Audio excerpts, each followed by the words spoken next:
a novel by Meepo Wolle. The night Stephanie Douglas was born, the elders said the earth did not sleep. They said the wind moved differently, slow, deliberate, as though carrying a message it was unsure how to deliver. The moon sat low, swollen and coppered, hovering over the red soil of the Douglas kingdom, like an eye that refused to close. By morning, the midwives whispered among themselves. By evening, the diviners had been summoned.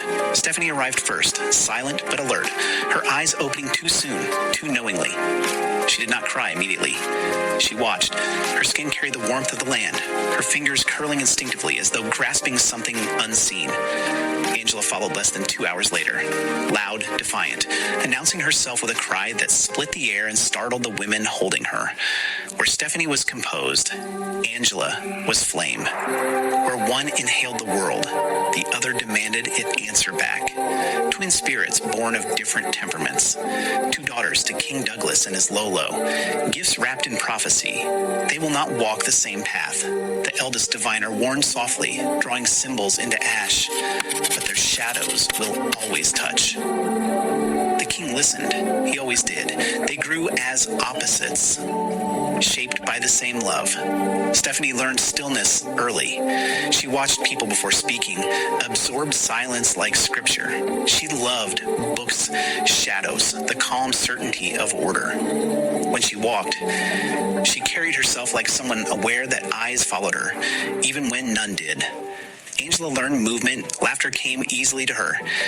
She spoke with her hands, danced with her feet, loved loudly and without apology. Where Stephanie retreated inward, Angela reached outward.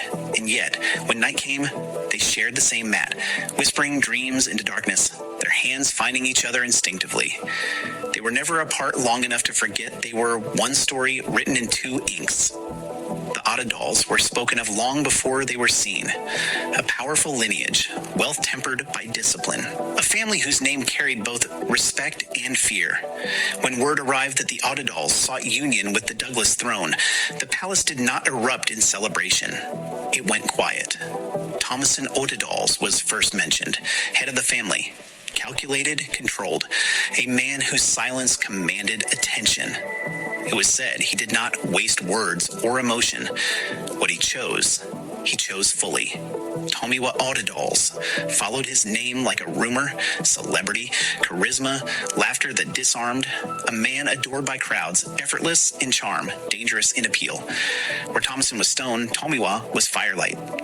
The elders approved the matches. The ancestors did not object. That should have been enough.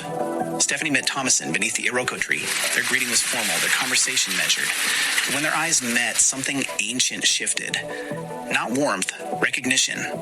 As though two people aware of responsibility were acknowledging the weight they would now carry together. Angela met Tomiwa in the courtyard. He smiled. She laughed. Sparks flew without permission. The kingdom rejoiced. The sisters prepared. No one noticed the silence that lingered beneath celebration. No one asked the earth whether it agreed. On the night of the weddings, tradition guided every step. Palm wine flowed, drums spoke, songs rose and fell like prayer. The sisters were adorned differently. Stephanie in deep ivory and gold. Angela in red threaded with coral. Their veils fell like separate destinies. Their hands trembled for reasons no one named. The rooms were prepared carefully, but destiny, it seemed, was careless. A corridor, a door, a moment of distraction, and the ancestors watching. When dawn broke, the mistake had already settled into the bones of the house. Stephanie woke with a stillness she did not recognize. Angela woke with a silence she had never known. Across the palace, Thomason stood at the window, jaw clenched, eyes distant. What is done, he said finally, voice firm as law, is done. The earth did not argue. And somewhere beneath the palace stones, something old stirred.